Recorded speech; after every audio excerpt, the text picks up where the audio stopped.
Shalom, family. Good to see you all here. I hope you're doing well. It is hot as a mofo here. Boy, I had to go outside for a brief moment. I thought I was going to fall over. It is still hot, still humid, and still uncomfortable. And, tomorrow they originally had the temperature at 96 degrees. They done jacked the temperature up to 99 degrees for tomorrow. So much for relief, right? Well, y'all, we're going to talk about what has recently happened with the Cherokee Nation and the Creek Nation. And, do you know what the irony is? On my mother's side of the family, uh, my relatives are Cherokee, right? On my father's side, they're Creek. So I guess I'm a mutt. I'm a native mutt.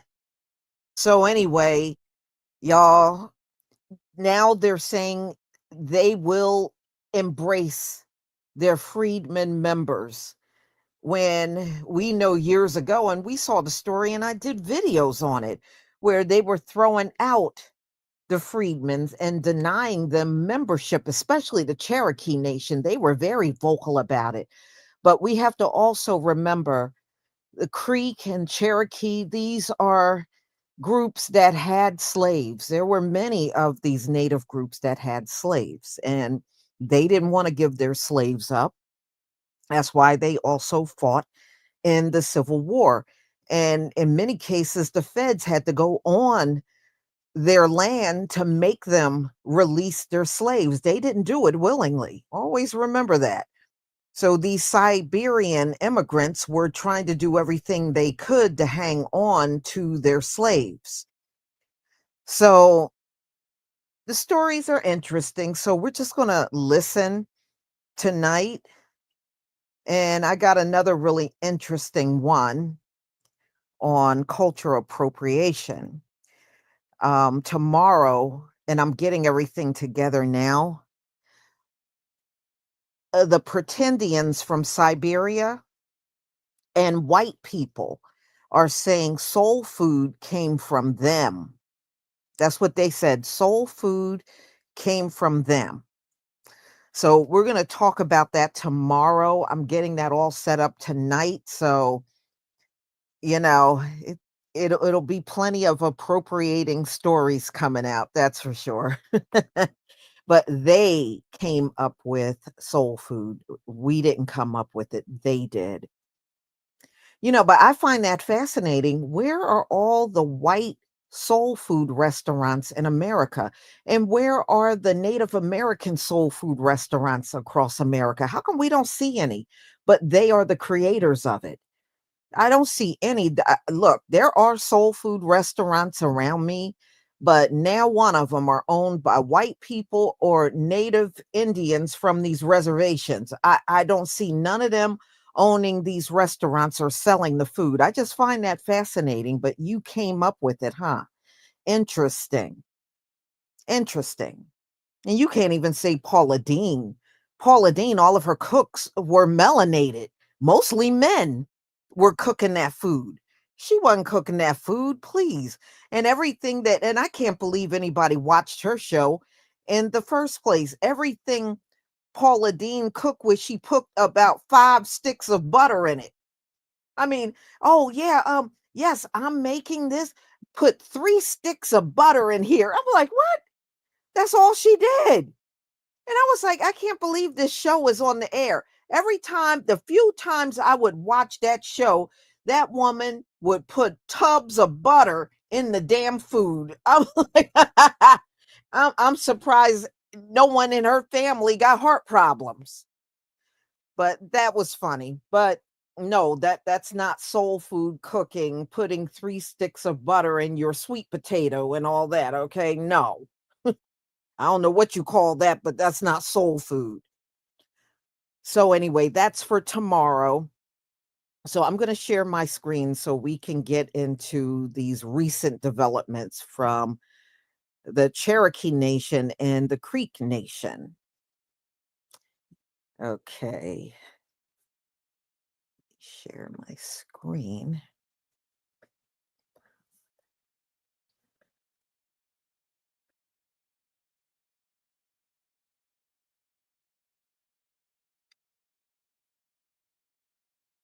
Okay, y'all. Please give me a 1 if you can see my screen.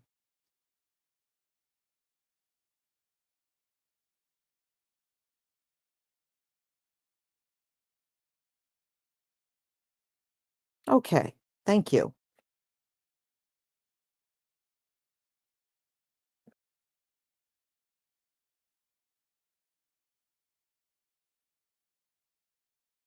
Cherokee Nation is acknowledging that it made a mistake in not extending citizenship rights to freedmen and their descendants until 2017, something its principal chief says should have been done 156 years ago under the Treaty of 1866.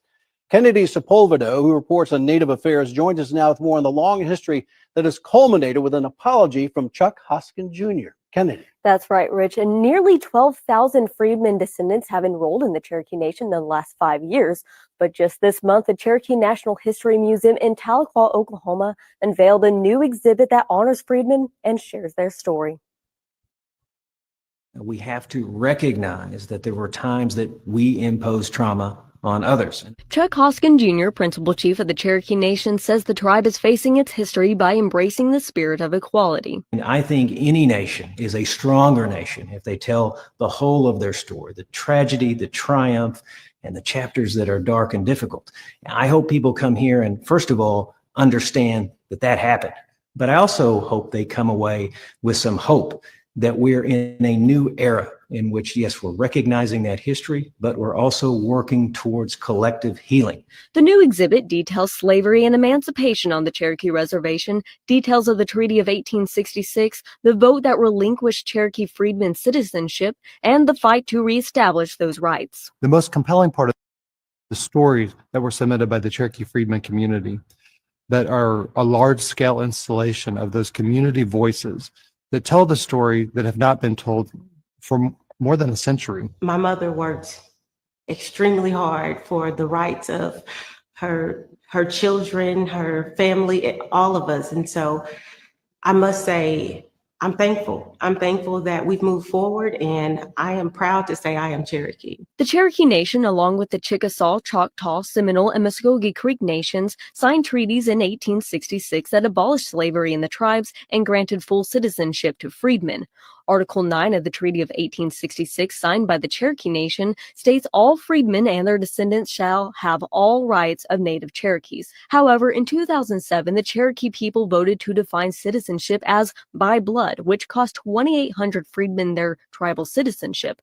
Cherokee Nation reversed that decision in 2017, and the Cherokee Nation Supreme Court ruled to remove by blood from the Constitution in 2021. We are going to hold the United States accountable for every part of every treaty that we have.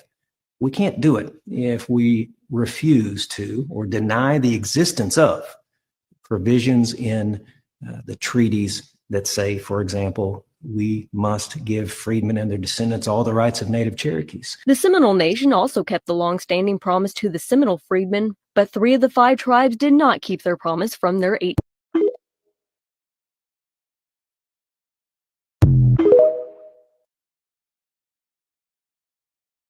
TikTok this for entertainment purposes only.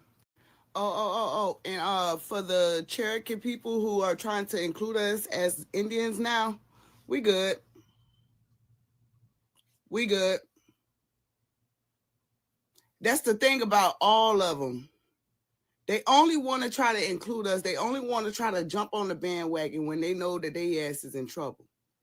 Now that the truth is coming out and everything else, now y'all want to try to hurry up and include us because y'all realize y'all losing everything, huh? Y'all realize that little contract that y'all ancestors signed has now ran its course. Now y'all want to include us, that way it save your ass. No, we're not saving nobody's ass. If you're not a copper person, we're not saving your ass. Don't give a fuck how anybody feel. Y'all can say whatever the fuck y'all want to say about me. If you ain't my people, I don't give a fuck, two fucks, what happened, how it happened, what's going on with you, what you're losing, how you're losing it. I don't give a fuck about none of it. I don't feel sorry. I don't feel bad. I don't feel none of it. But nah, we good though. We good. We don't want no parts. No. Because when we finally start doing this shit, y'all ass out the door too. Yeah. Y'all can go find somebody else to fucking play with. Because we not it.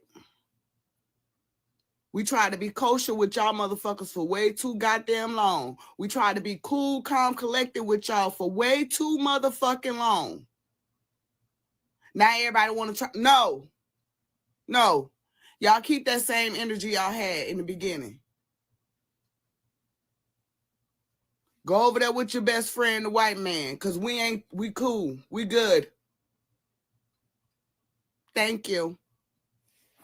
I wake up this morning and check the news. Why is everybody fighting over ownership of Black Americans nowadays? What is this? Okay.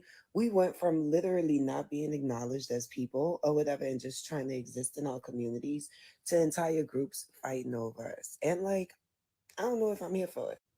So the Cherokee Nation is petitioning the U.S. government to fix some of its regulatory codices to include Black Americans with Native Americans, specifically Cherokee descent. Why now? Right? Like as Black Americans, even though everybody understands what our DNA was, okay, we got a little European, we got a little African, we got a little Native American. We was always told we was none of those things. Okay, first you got the AU including us into their union. Okay, and now you got the Native Americans, okay, trying to backtrack and say, oh, no, y'all was from us. Okay, parts of the project that the Cherokee submitted saying that it wasn't just slaves who was incorporated with them. There are foundational Cherokee people that were Black. What's going on now? Okay. Cherokee Nation is acknowledging that it made a mistake in not extending citizenship rights to freedmen and their descendants until 2017, something its principal chief says should have been done 156 years ago under the Treaty of 1866. Kennedy Sepulveda, who reports on Native Affairs, joins us now with more on the long history that has culminated with an apology from Chuck Hoskin Jr. Kennedy. That's right, Rich. And nearly 12,000 Freedmen Descendants have enrolled in the Cherokee Nation in the last 5 years. But just this month, the Cherokee National History Museum in Tahlequah, Oklahoma, unveiled a new exhibit that honors freedmen and shares their story. We have to recognize that there were times that we imposed trauma on others. Chuck Hoskin Jr., Principal Chief of the Cherokee Nation, says the tribe is facing its history by embracing the spirit of equality. And I think any nation is a stronger nation if they tell the whole of their story, the tragedy, the triumph, and the chapters that are dark and difficult. I hope people come here and, first of all, understand that that happened. But I also hope they come away with some hope that we're in a new era in which, yes, we're recognizing that history, but we're also working towards collective healing.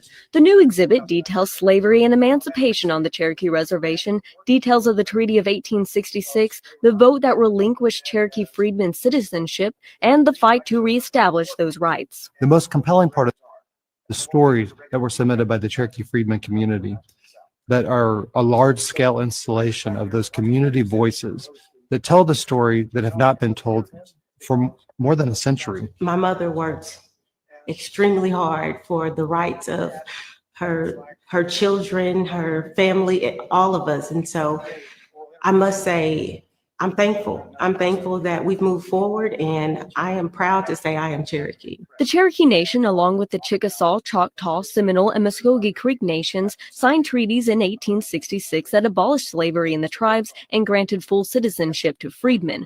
Article 9 of the Treaty of 1866, signed by the Cherokee Nation, states all freedmen and their descendants shall have all rights of native Cherokees. However, in 2007, the Cherokee people voted to define citizenship as by blood, which cost 2,800 freedmen their tribal citizenship. Cherokee Nation reversed that decision in 2017, and the Cherokee Nation Supreme Court ruled to remove by blood from the Constitution in 2021. We are going to hold the United States accountable for every part of every treaty that we have.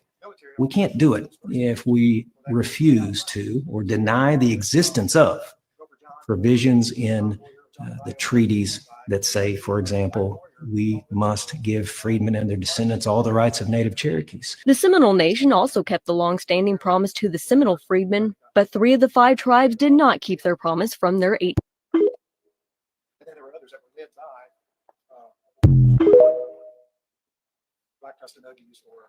Cherokee Nation wants federal law fixed for Black tribal citizens. March 31st, 2024. Chuck Hoskin Jr., Principal Chief of the Cherokee Nation, testifies during a U.S. House Rules Committee hearing. One of the nation's largest indigenous tribes is seeking to change a 140-year federal law that governs criminal jurisdiction of tribal citizens on reservations based on blood quantum. Why it matters.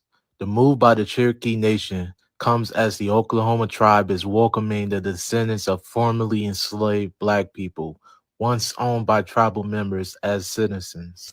The big picture.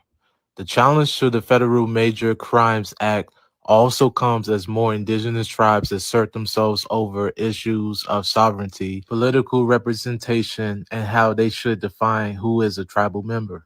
Zoom in. Cherokee Nation Principal Chief Chuck Hoskin Jr.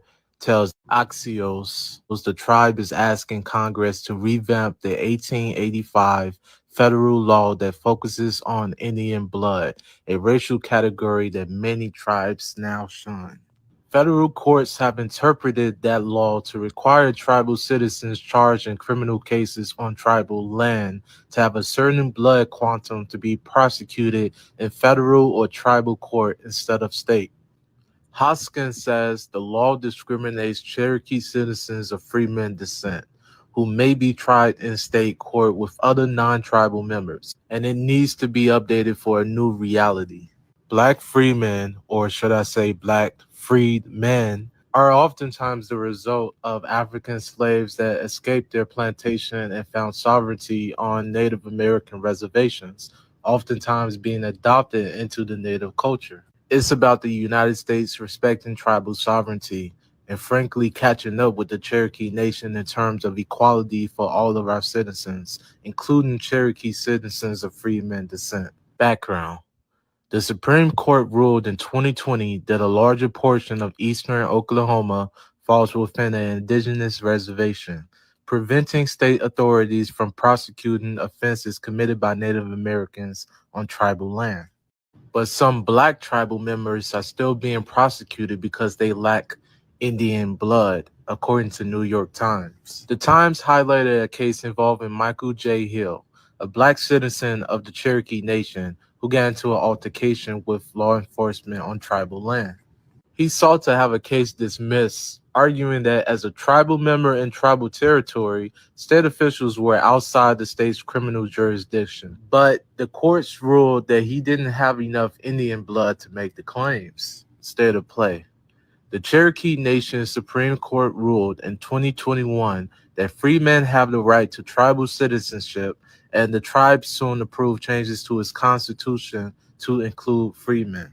The Cherokee Nation has around 15,000 enrolled citizens of Freedmen descent.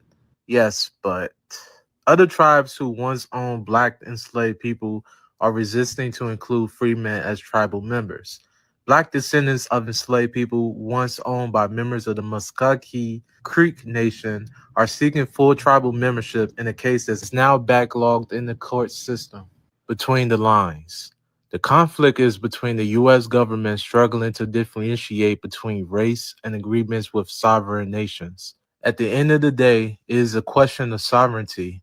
In this instance, we have one nation here that's trying to do it for the right reasons. Chapman said the Cherokee Nation is also trying to confront anti-Black racism in indigenous communities and should be commended for it. What's next? Hoskins said the Cherokee Nation and other tribes will step up their lobbying efforts in Congress to make changes to the federal law. He said the tribe is also considering legal changes throughout the federal court system. My name is Miguel Kendo, and this is the latest in Native news. I'm an African American with Cherokee heritage. My great-grandmother, Phyllis Thompson Pettit was a slave of the Cherokees. It's a little-known chapter in American history. The Cherokees were one of 5 Indian tribes whose members owned slaves. So what were those slaves doing for the Cherokee Nation? They were agricultural laborers. There were also individuals who worked as domestic slaves. But in 1866, the Cherokees freed their slaves. They signed a treaty guaranteeing that all freedmen and their descendants would, quote, have all the rights of native Cherokees. Today, that treaty is at the center of a controversy involving nearly 3,000 African Americans. On August 22nd, Cherokee Nation kicked them out of the tribe. The Treaty of 1866 did not give citizenship to the freedmen or their descendants. Diane Hammonds is the Attorney General for Cherokee Nation. The heart of the issue is whether or not an Indian tribe can determine who is eligible to be a member of that tribe. In 2007, Cherokee Nation passed a law requiring proof of Indian blood to be a member. The proof is based on a record that was created a century ago called the Dawes Rolls. The freedmen say the Dawes Rolls are wrong because they were based on how you looked. If you looked black, they wrote Cherokee freedmen. If you looked not black, they wrote Cherokee. Many freedmen were of mixed Cherokee and African blood, but on the rolls, they were listed with no Indian blood. Who are the Cherokee freedmen? Like their counterparts of the 4 out of 5 civilized tribes, they are black and native descent, intermarried and former slaves of the tribes. Arriving to Indian Territory present day, Oklahoma in the 1830s from the Trail of Tears with the nation freedmen weren't free until 30 years later following the Civil War. Cherokee freedmen and multiple black natives engaged in civil war under Union. Regiments against the Confederate and Indian Territory, specifically the 1st and 2nd Indian Home Guard. After Union's victory, United States negotiated and signed new treaties between the 5 civilized tribes. Article 9 of the 1866 treaty between Cherokee Nation and United States. 1866 treaty granted Cherokee freedmen freedom and citizenship in their tribe. Tribal enrollment for Cherokee freedmen was challenged by Cherokee Nation due to Jim Crow laws and paper genocide. Mixed black natives weren't properly documented on the Dawes Rolls. 2007 Cherokee Nation added by blood to their constitution, excluding their Cherokee freedmen who weren't properly documented. 100 years prior to the constitution change, Cherokee freedmen would regain citizenship 2017 after United States District Court ruled in favor of the Freedmen Descendants. Today, Cherokee Nation embraces their freedmen and the only tribe out of the 5 civilized tribes to fully recognize their freedmen citizens. Cherokee Nation is currently leading the way on getting their freedmen citizens federally protected under the Major Crime Act. I'll do you one better. Look at this. The Muscogee Freedmen, also known as Black Creeks, are being granted tribal citizenship with the Muscogee Creek Nation. Thanks so much for joining us. I'm Shay Rozzi. Nathan has the night off. Now, this comes after today's unanimous ruling by the Muscogee Nation Supreme Court. Fox 23's Paris Rain is live in studio after talking with the civil rights attorney who worked on this case to find out what this all means. Paris. Shay, this legal battle has been ongoing for 46 years. Now, today, civil rights attorney DeMario Solomon Simmons told me this is what they have been fighting for, and it's like a breath of fresh air, not just for him, but for thousands of others who are Creek freedmen. You know, I started this in 1999, trying to get my own citizenship restored and was denied. And then that kind of pushed me on a path of like, man, I got to do something about this. Civil rights attorney and founder of Justice for Greenwood, DeMario Solomon Simmons, spoke to me following Wednesday's Muscogee Nation Supreme Court ruling that gave Muscogee freedmen, also known as Black Creeks, tribal citizenship. The Muscogee Creek Nation argued their constitution references citizenship as those who are Muscogee Creek, quote, by blood. But attorneys for the freedmen argued a previous 1866 treaty gave them tribal citizenship, and the Muscogee Nation Supreme Court agreed. Solomon Simmons says this win hits home not just for his clients, but for him and his family too. In 1976, I was a Creek citizen, and then that was stripped from me in 1979. But I'm really thinking about my grandmother, Johnny Mae Alston. She passed away in 2019 at 89 years old. She was one of the named lead plaintiffs in our 2018 case. She was very passionate about getting her Creek citizenship restored. She spoke Creek, and I wish she was here physically to see it, but I just believe that her spirit has helped me along in this long road. Both plaintiffs responded to the big news with statements, with Kennedy saying in part, quote, when I heard the ruling, I felt generations of my family exhale at once. Our ancestors signed that treaty in good faith, and today the court finally honored their word. This victory isn't just mine. It belongs to every Black Creek descendant who refused to be erased. Grayson's statement says in part, quote, today's ruling is a long-awaited affirmation of our dignity, our ancestors, and our rightful place within the Creek Nation. While this victory honors our past, it also offers a meaningful opportunity for healing and reconciliation. And it's one of the best days of our lives. We made history, but more importantly, we have restored the lives and the dignity of so many people. He says now thousands of Black Creeks have the opportunity to have their citizenship restored. If you need any help doing so, you can contact Justice for Greenwood. You have to have documents showing you are a direct descendant of someone who is on the Creek Freedmen Dawes rolls. Live in studio covering News That Matters.